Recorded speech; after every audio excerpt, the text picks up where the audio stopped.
Hello my friends and welcome. I wanted to record the video about this topic for a very long time.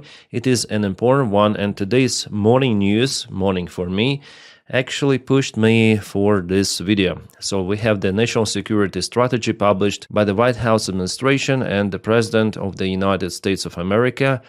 This strategy really shows that the previous world order, it doesn't exist. And it also marks the end of this economic and military empire, the United States of America. Well, it will still be as a country, but it is losing its influence. It is already understandable. We are now at the disintegration process that will bring more escalations worldwide. Well, let's check out this document, and I want to tell you more about what is happening. It is available openly on the website whitehouse.gov. You may check it out yourself. Signed by Donald Trump in November 2025, but was published just today. So the strategy, principles, priorities, regions, for us, it's very interesting. Europe, because it's the hot stage of the war, what is happening. We'll go to page 27 that shows our board policy for Europe should prioritize. And here what we have. I think I'm gonna zoom in for you for a better view. Reestablishing conditions of stability within Europe and strategic stability with Russia. Strategic stability with Russia, that is what the United States of America wanted to achieve using Witkoff, Kushner and other methods to cooperate with Russia, but it doesn't work as we see. Russia is still oriented on military action in Ukraine for now, but probably in Europe too. Well, at least we heard from Russian officials and from Putin himself. Remember the ultimatum given for NATO countries before the start of this full-scale war of Russia against Ukraine, how Russia demanded for alliance not to expand any longer and also to withdraw its military bases from the Eastern European countries who joined NATO after 1997, as far as I remember. That's why I continue to tell, and it is definitely like that this war is not about Ukraine really. It is happening for now in Ukraine, but the goals are way deeper than Donald Trump or White House administration thinks. It is about reestablishing control over several of the European countries which were previously allied to the Soviet Union or the Russian Empire. In Ukraine, Putin started the war because he thought that the goal is achievable very fast using military action, but in fact it is not like that. And we have one more confirmation. Probably in this video I'm gonna show you the interview with one of the main Russian generals who definitely stated that it was the mistake of the Russian command to start the war just like that, without proper supplies, without understanding that in Ukraine there will be a resistance. They thought that 70% people, they really supported Russian regime, and just 30% they could possess some of the threat or resistance for Russian forces. Okay, what is next? Enabling Europe to stand on its own feet and operate as the group of allied sovereign nations, including by taking primary responsibility for its own defense without being dominated by any adversarial power. So, in other words, enabling Europe to stand its own feet means that in case of the direct threat or direct confrontation with Russia, United States will not meet its NATO obligations. And the fifth article is not really that obligation if you read it carefully. So United States will not deploy its forces to protect Europe, and Donald Trump, with his signature, approved that in this document. It is already evident. It means the destruction of the previous world order that existed for several decades during the Cold War, and right now, then dictators, they want to change this order.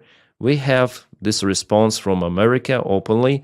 In case something happens to our allies, we're not gonna be involved. No, rely on yourself. But the problem with that Europe for now, it cannot defend itself. If Russia starts the war against Baltic countries or some other countries, Russia has a very big chance to win some of the confrontation. Yeah, not globally, but Russia may annex lots of the European territories, and this escalation will not be met with the proper defense. If Putin, for example, starts it in the next couple of years, Europe will not respond promptly, and the Europeans themselves, they openly say about it. Their intelligence services, their politicians. That's why they're always afraid, afraid to escalate. Should we give Ukraine tanks? How would Russia think about that? How would Russia think about this? I even told you about the Belgian Prime Minister yesterday, who openly says that Russia scares us. If we confiscate Russian frozen assets, Russia could implement some of the hybrid war tactics and so on. So they do afraid. Why? Because they don't have unity. They don't have united army. The logistics to send forces rapidly is not okay. The drone component of the army is still at the birth stage. Unlike in Ukraine and Russia, the actual battle experience, we are not counting several troops in Iraq or Afghanistan. Mainly, it is absent. And we know that the war is different compared to Afghanistan and Iraq. It's very, very different. And one more problem is the military production capabilities. Europe doesn't have that strong military compared to United States of America. Yes, Europe has more population. The economy is strong, but for decades and decades, Europe thought that it has a strong ally, United States. Everything was so promising, and they were under this umbrella. But here, United States, they say openly that we don't care. You have to deal with Russia on your own. Will not help you. Get lost. What is next is also kind of interesting. Cultivating resistance to Europe's current trajectory within European nations. So United States not only willing to help Europe, but also they cultivate resistance to Europe's current trajectory. So democracy, resistance to Europeans' democracy. The United States doesn't even see Europe as its own ally. Next, opening European markets to United States goods and services and ensuring fair treatment of United States workers and businesses. Yesterday, JD Vance was screaming loud because the European Union may apply some of the fines against X platform, the Twitter social media owned by Elon Musk, and the fine could be up to several €100 million. So JD Vance was screaming, how is it possible? They again fight against freedom of speech or something like that. And remember that speech of, again, JD Vance, which he gave in Munich, that definitely shocked European politicians. And I also remember how Donald Trump, even during his election campaign, said that he will encourage Putin to attack European allies. It doesn't sound that dystopian any longer. It could be even a reality, judging on what influence Russia has nowadays in the White House through its own spies or just useful pro-Russian idiots who propel Russian narratives and who brainwash not just Donald Trump but entire American deep state. Yeah, Donny said that he gonna fight deep state, but he became the deep state himself, and that state is collapsing United States itself. And Witkoff, Kushner is what we see at the surface. The influence of Russia is way deeper into American political life. And unfortunately, White House administration cultivates that influence even more. Next, building up healthy nations. What does it mean, healthy nations? It's hard to say this. Yeah, after all, it's made in the White House, so they're not so competent. Healthy nations of Central, Eastern, and Southern Europe through commercial ties, weapons sales, political collaboration, and cultural and educational exchanges. Blah, blah, blah about nothing. But this one is interesting. Ending the perception and preventing the reality of NATO as a perpetually expanding alliance. So United States themselves is against expansion of NATO, which is the only institution, potentially, theoretically for now, capable to withstand against the Russian military aggression and stop Russia fully. Also, it has a nuclear capability. So not only United States say that they will not participate in NATO protecting NATO members, but they also say that they will veto, actually, preventing NATO in its expanding.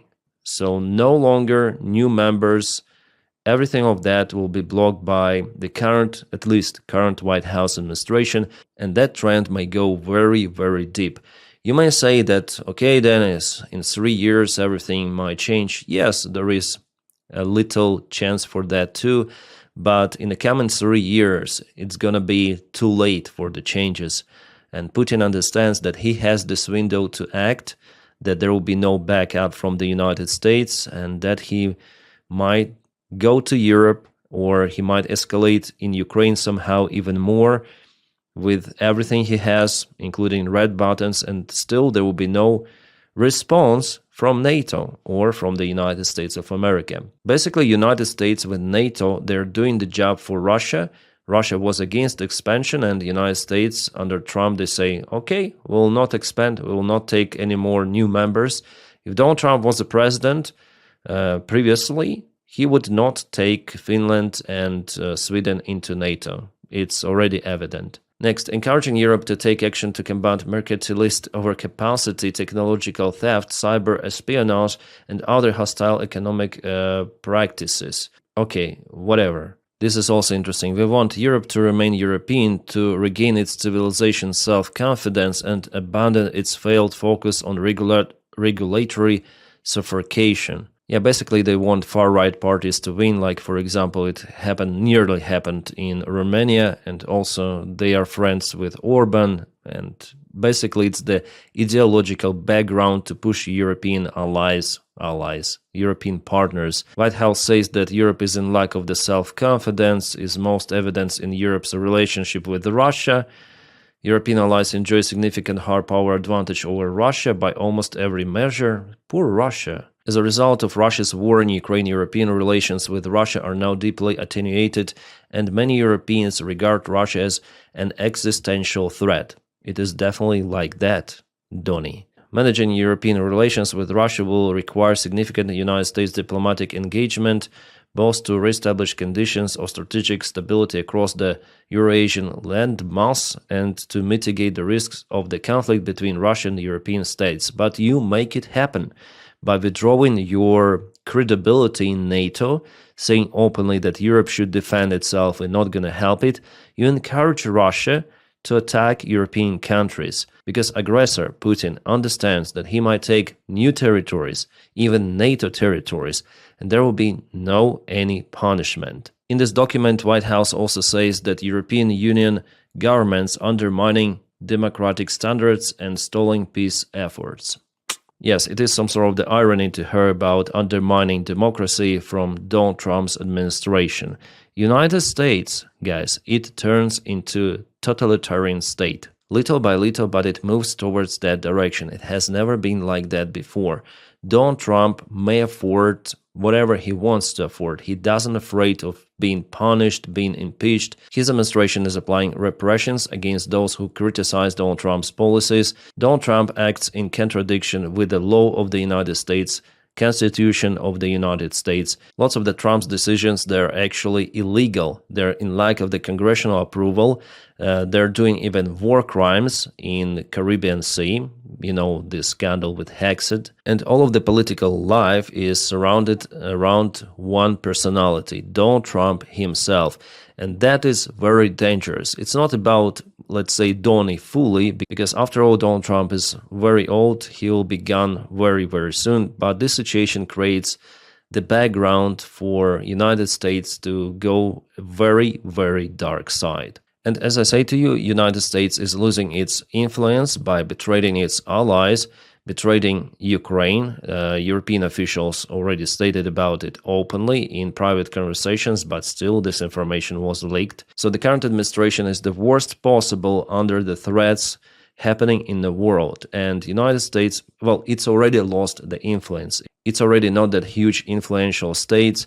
Other countries, they cooperate now more against United States of America. We saw this big parade in China with dictators in the front, so they are propelling the new world order, and the rest of the countries will cooperate with them to dismiss the current world order. It simply doesn't exist, as I told you. The base of the old order was built by the United States of America, democratic institutions, but also with implementation of the rule of force, strong military, strong economy, lots of the allies around the world who purchase oil using American money, United States dollars. Even the last year, there were warnings that countries like Saudi Arabia will not rely solo on the United States dollars in its oil trades. And actually, that is one of the main components of United States dollars to be the global reserve currency.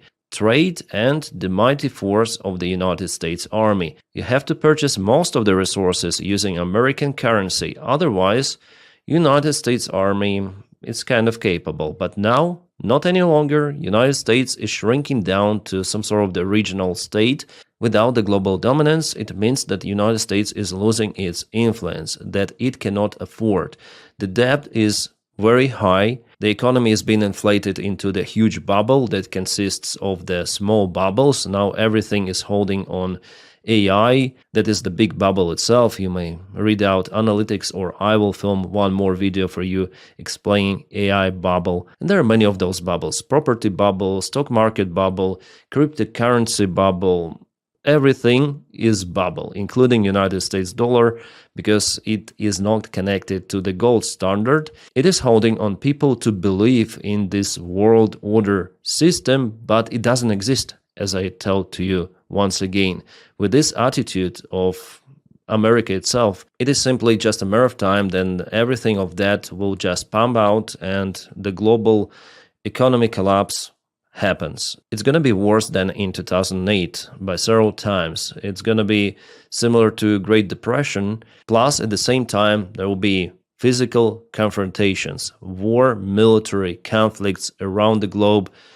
China, Taiwan, Russia, Ukraine, Russia, Europe. There could be also some internal confrontation within the United States of America. Also could be within Russia. Yes, that's the destiny actually of every empire to collapse one day. But in our modern world, everything of that happens very, very quickly. For Roman Empire, it took several centuries to collapse. Well, basically because the lack of the communication, the information was very hard to get from one place to another. But Soviet Union collapsed very, very fast. The similar stuff we may say about Great Britain. It shrank down to a very small country, losing all of its colonies in 20th century. Also, no one was expected it to happen. Winston Churchill said that Britain will live as empire for centuries. No, it's not working like that. And now we see how the world has been changed once again. And democracy is losing, unfortunately. It cannot withstand this Russian aggression just right away.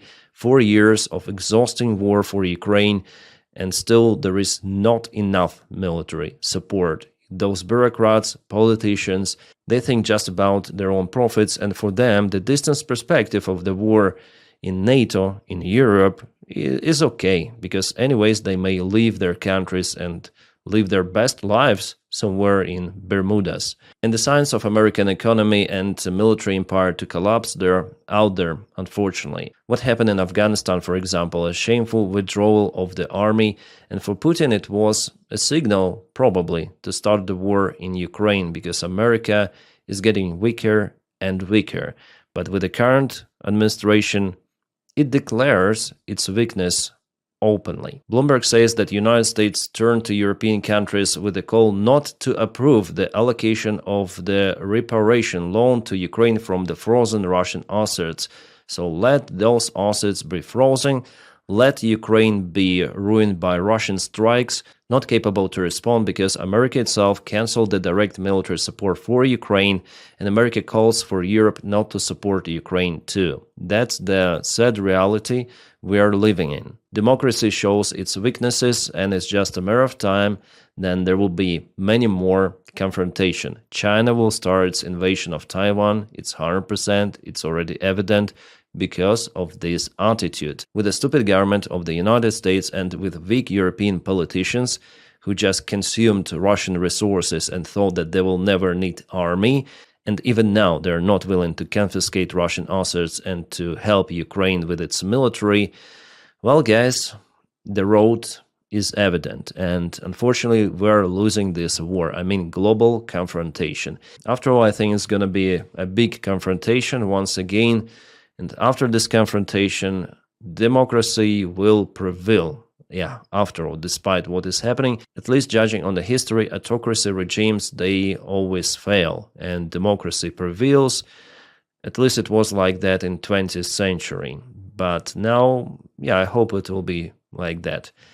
Yeah, kind of the dystopian sad video, but guys, I wanted to tell you about it. I was thinking about this stuff for a very long time, and today I just found the opportunity and inspiration from this new national security strategy of the United States that cancels United States itself as global influencer in the world. Well, anyway, stand by for Ukrainian update this evening, and also if you want to support my job, you're very welcome to do it through Patreon, the link for it in the video description right below. And also you may support my channel membership. You might press the button join somewhere over here. Thank you guys for supporting me. Without you, my job wouldn't be possible. And if you do not have the opportunity to support me in that way, it's okay, just press your like to this video and subscribe for the channel. That also boosts this video in YouTube algorithms. Thank you so much for it as well. My friends, I wish you all a peaceful sky wherever you are, and have a great time.